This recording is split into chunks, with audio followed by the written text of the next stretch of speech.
यहाँ पर सबसे मेन चीज़ आपके लिए है कि इस गाड़ी की जो रनिंग कॉस्ट रहेगी किसी भी petrol, diesel, CNG, natural gas सबसे कम रहने वाली है। दोस्तों फाइनली आज हमारे साथ फोर्स मोटर की ट्रैवलर अपने इलेक्ट्रिक अवतार में आ गई है। आज हमें भारत मोबिलिटी 2024 में और यहाँ पर फोर्स मोटर ने अपनी ट्रैवलर का इलेक्ट्रिक अवतार हमारे सामने पेश करा। क्या इसमें खास है, क्या कुछ अलग इसमें मिलेगा नॉर्मल ट्रैवलर और ट्रैवलर सीएनजी के मुकाबले, और जो कंपटीशन आपको जिस तरीके से टाटा अपनी नई नई इलेक्ट्रिक गाड़ियाँ दे रहा है, फोर्स मोटर क्या कर रहा है उस कंपटीशन को हैंडल करने के लिए, वो एक बार देख लेते हैं। इस साइड देखेंगे यहाँ पर आपको चार्जिंग पोर्ट दिया गया है जो कि CCS कंप्लाइंट रहेगा। इंडिया में जितने भी आपको चार्जर टाटा पावर, एक्सीकॉम, डेल्टा इनके मिलेंगे ना, वही सेम चार्जिंग सिस्टम के साथ। वो ग्रॉस व्हीकल वेट है 4125 kg का।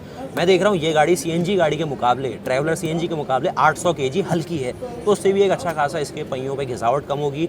उसके अलावा देखिए यहाँ पर फोर्स ट्रैवलर में आप फ्रंट लुक में देखेंगे तो आपको बिल्कुल भी ऐसा अंदाज़ा नहीं होगा कि एक इलेक्ट्रिक गाड़ी है और कुछ अलग इसमें कर दिया गया है, क्योंकि देखिए वही ओपन आपको ग्रिल मिलेगी। और जिस तरीके से इलेक्ट्रिक गाड़ी में आप देखते हैं ना कि ग्रिल सब बंद कर दी जाती है और बिल्कुल एक ऐसा लुक दे दिया जाता है जो अलग ही है, गाड़ी नहीं है कुछ और है, लेकिन यहाँ पर जो गाड़ी एक प्रॉपर होती है वैसा ही कुछ ओपन ग्रिल डिज़ाइन दिया गया है। यहाँ पर सबसे मेन चीज़ आपके लिए है कि इस गाड़ी की जो रनिंग कॉस्ट रहेगी किसी भी petrol, diesel, CNG, natural gas सबसे कम रहने वाली है। वो सबसे बड़ी खूबी है इलेक्ट्रिक गाड़ी की। और सबसे अलग चीज़ कि यहाँ पर इस गाड़ी का जो मेंटेनेंस है, जो आपको खर्चा आएगा नॉर्मल सर्विसिंग में, उन सब चीज़ों में उसका कोई झमेला नहीं। ना कोई इंजन ऑयल आपको बदलना है, ना कोई गेयर ऑयल ऐसे कुछ मांगेगा आपसे। ये बस जो पीछे डिफरेंशियल वो सब चीज़ें हैं माइनर वो तो आपको करनी पड़ेगी, लेकिन जो इंजन ऑयल, क्लच, इन सब चीज़ों में बड़ा खर्चा होता है वो इलेक्ट्रिक गाड़ी आपको थोड़ा यहाँ पर राहत देती है। उसके अलावा ये गाड़ी की लंबाई है 5.5 मीटर की, जो कि आपको अंदाज़ा लग रहा होगा बिल्कुल वाइड एंगल में अगर आप देख लेंगे ना इस गाड़ी को, 5.5 मीटर में ये गाड़ी आपको दिखाई देती है। साथ ही साथ 3350 mm की इसकी आपको व्हील बेस मिलती है, जो कि सेगमेंट में मुझे काफ़ी सही लग रही है। और साथ ही साथ इस गाड़ी को एज अ एक smart city bus, intercity commute के लिए ही ज़्यादा बनाएगी। ऐसा नहीं कि आप इससे बड़े बड़े सफ़र करने की सोचें 200-300 किलोमीटर, वो पॉसिबल नहीं हो पाएगा। एक इंटरसिटी के हिसाब से ज़्यादा बेटर रहने वाला है। यहाँ पर इस गाड़ी की जो रेंज है ना वो आपको समझाता हूँ, लेकिन जो सीटिंग कैपेसिटी है वो मैं देख रहा हूँ इसमें जो ट्रैवलर सीएनजी से पहले हमने बात करी थी उससे एक ज़्यादा है। इसमें आपको 14+ ड्राइवर +5 का ऑप्शन मिलेगा, यानी कि 5 लोग खड़े होकर जाएंगे, 14 लोग इसमें बैठ जाएंगे, एक आपके ड्राइवर भाई साहब हो गए।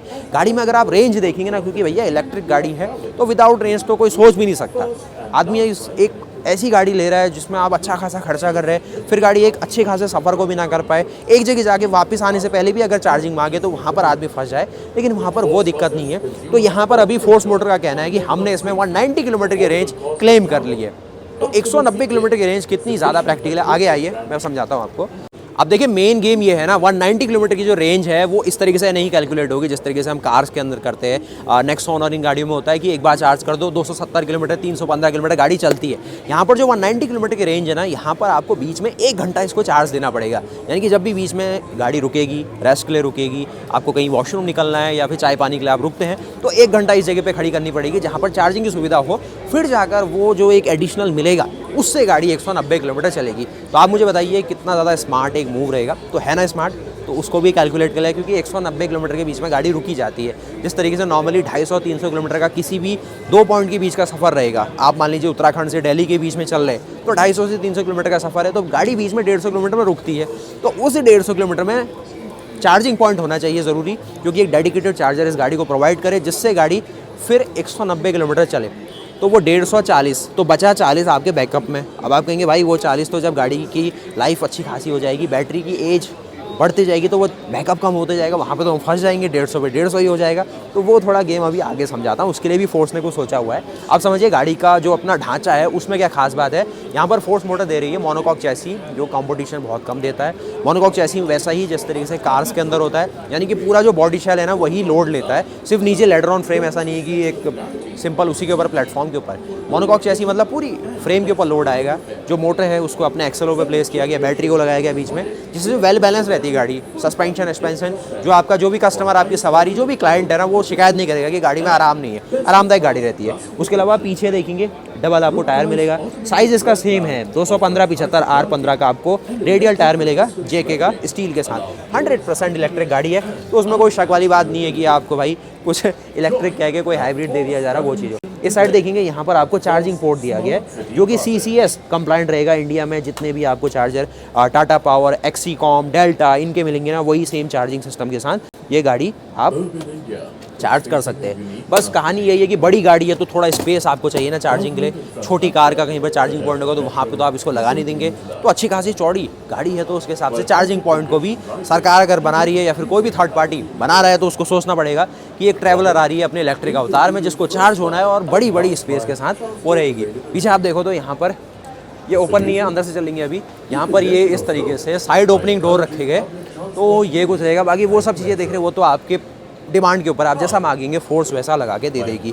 स्पेयर व्हील को नीचे डाला गया है। 180 mm का ग्राउंड क्लियरेंस ये गाड़ी तब देती है जब अपने सीएनजी और अपने डीजल अवतार में। अभी इलेक्ट्रिक अवतार में ऊपर नीचे हो सकती है वैल्यू, 170 भी हो सकती है, फिक्स अभी बताया नहीं इन लोगों ने। मैं आपको ले चलता हूँ इस गाड़ी के अंदर और क्या कुछ खास बात है।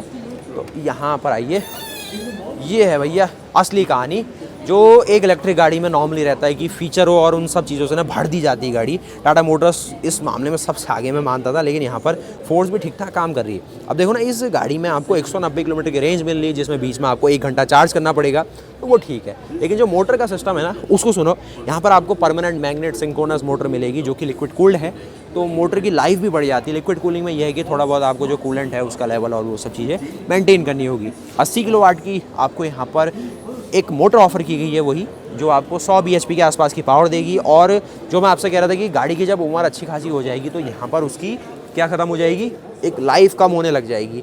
जैसे नॉर्मली फ़ोन आप नया लेते हैं तो पहले खूब अच्छा बैकअप देता है, फिर धीरे धीरे बैकअप उसका कम होता जाता है, बार बार चार्जिंग मांगता है, तब जाकर वो अपना वही काम कर पाता है जब वो नया था। तो यहाँ पर जो टेक्नोलॉजी मैं देख रहा हूँ वो है लिथियम फेरस फॉस्फेट LFP, जो कि थोड़ा सा ज़्यादा ड्यूरेबल है और लॉन्ग लाइफ रहती है। तो ये तो मेरा शॉर्ट नोट रहा कि ठीक ठाक है। यहाँ पर देखेंगे बारीक चीज़ों में आपको ग्रॉस व्हीकल वेट है 4125 kg का। मैं देख रहा हूँ ये गाड़ी सीएनजी गाड़ी के मुकाबले, ट्रैवलर सीएनजी के मुकाबले 800 kg हल्की है, तो उससे भी एक अच्छा खासा इसके पहियों पे घिसावट कम होगी। और इस गाड़ी के फ्रंट एक्सल में रहने वाला है 1870 kg का वजन और पीछे वाले एक्सल में रहेगा 2250 kg का वजन। और गाड़ी क्योंकि इलेक्ट्रिक है तो कोई गियरबॉक्स का झमेला वैसा नहीं है कि मैनुअल शिफ्टिंग आपको करनी है, सब कुछ आपको यहाँ पर ऑटोमेटिक हो जाता है। एक रिडक्शन गियरबॉक्स तो रहेगा, उसके अलावा ये आपको फोर्स की चाबी मिल जाती है जो कि आप देखने वाले इस प्रकार की, ये सब चीज़ें हैं। स्टीयरिंग आप इस साइड देखेंगे। अब आइए मैं आपको ले चलता हूँ इस तरफ से अंदर और क्या कुछ कहानी यहाँ स्पेशली फोर्स दे रही है। एक पावर स्टीयरिंग आपको मिलेगा, इस तरीके का पूरा लेआउट आपको देखने को मिल सकता है। और यहाँ से बाहर का पूरा व्यू आप देखेंगे। मिरर और ये सब चीज़ें तो आपको नॉर्मली हर गाड़ी देती है। कैमरा आप अपने हिसाब से लगा सकते हैं। पीछे का लेआउट देखेंगे, 14 लोग बैठेंगे, 5 लोग इसमें खड़े हो सकते हैं क्योंकि जो इसकी सीटें हैं ना आगे की ओर फॉरवर्ड फेसिंग है, जिसमें सेफ्टी अच्छी होती है और ये भी लोग पसंद करते हैं कंपनीज़ में। साइड फेसिंग लेंगे तो उसमें शायद 13 का ऑप्शन आपको आ जाएगा और यहाँ पर प्लस ड्राइवर है तो वो रहेगा। बाकी उसके अलावा 6 लोग रहेंगे 13 सीटिंग में, 14 लोग रहेंगे आपके 5 सीटिंग के साथ बैठ के और ड्राइवर।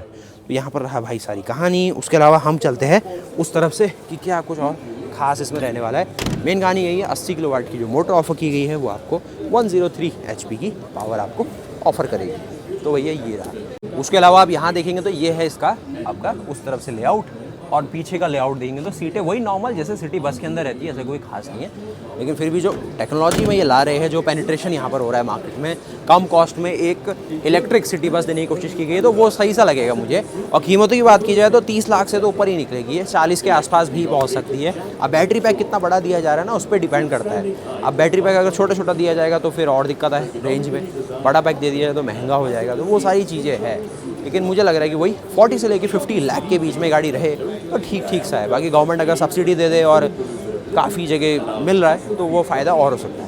बाकी ऑल एंड ऑल यही बात है कि नई ट्रैवलर आ रही है इलेक्ट्रिक अवतार में। उम्मीद है कि आपको वीडियो पसंद आई होगी।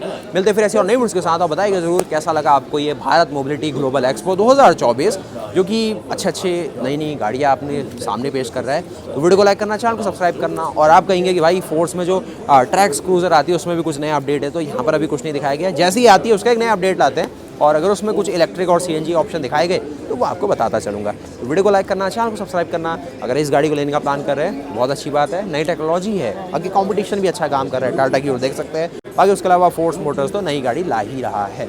तो वीडियो को लाइक करना, चैनल को सब्सक्राइब करना। मिलते फिर ऐसे और नई वीडियोस के साथ, तब तक के लिए जय हिंद, जय भारत, वंदे मातरम, गुड बाय।